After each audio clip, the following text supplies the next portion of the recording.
Découvrez un extrait exclusif de ce livre audio et profitez d'un essai gratuit sur Audible via le lien dans la description. Les 75% restants ont parfois, rarement ou jamais d'orgasme lors d'une pénétration. Et elles sont pourtant toutes en bonne santé et normales. Une femme peut avoir un orgasme de bien d'autres façons. Grâce à la masturbation, au sexe oral, à un vibromasseur, à la stimulation des seins, à la succion des orteils, ou à peu près de n'importe quelle façon imaginable, et jamais d'orgasme pendant la pénétration. C'est normal.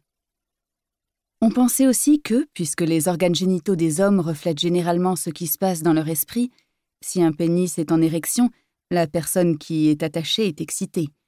Les organes génitaux des femmes devraient de la même manière traduire leur expérience émotionnelle. Et encore une fois, si c'est le cas pour certaines femmes, pour beaucoup, ça ne l'est pas. Une femme peut être parfaitement normale et en bonne santé et connaître une non-concordance d'excitation. C'est-à-dire que le comportement de ses organes génitaux, qu'ils soient lubrifiés ou secs, peut ne pas correspondre à son expérience mentale, se sentir excité ou non. On supposait également que, puisque les hommes éprouvent un désir sexuel spontané et inopiné, les femmes devraient également avoir envie de relations sexuelles spontanées.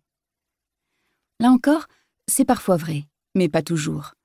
Une femme peut être parfaitement normale et en bonne santé et ne jamais éprouver de désir sexuel spontané.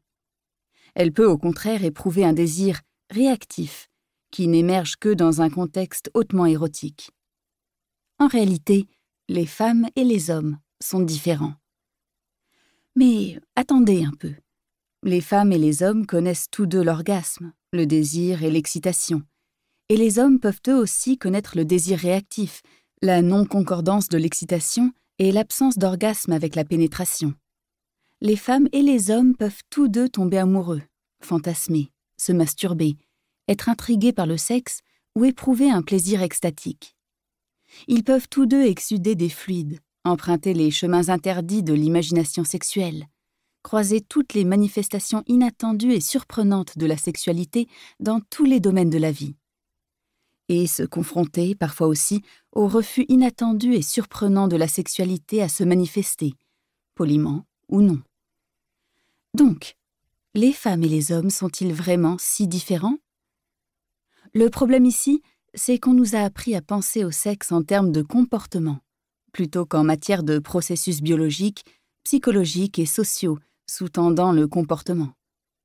Nous pensons à notre comportement physiologique, afflux sanguin, sécrétion génitale et rythme cardiaque.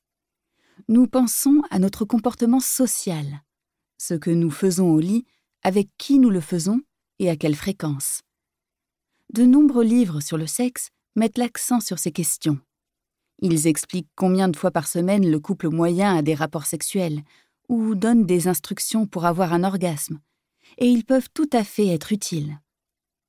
Mais si vous voulez vraiment comprendre la sexualité humaine, le comportement seul ne vous donnera pas toutes les réponses. Essayer de comprendre la sexualité en observant le comportement, c'est comme essayer de comprendre l'amour en regardant le portrait de mariage d'un couple et les papiers du divorce.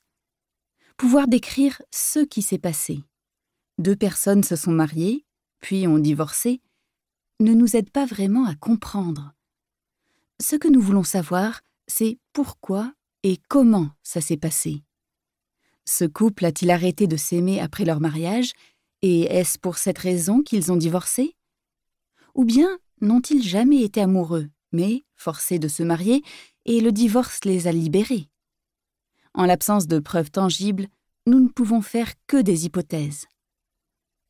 Jusqu'à très récemment, il en allait de même pour le sexe, principalement des suppositions.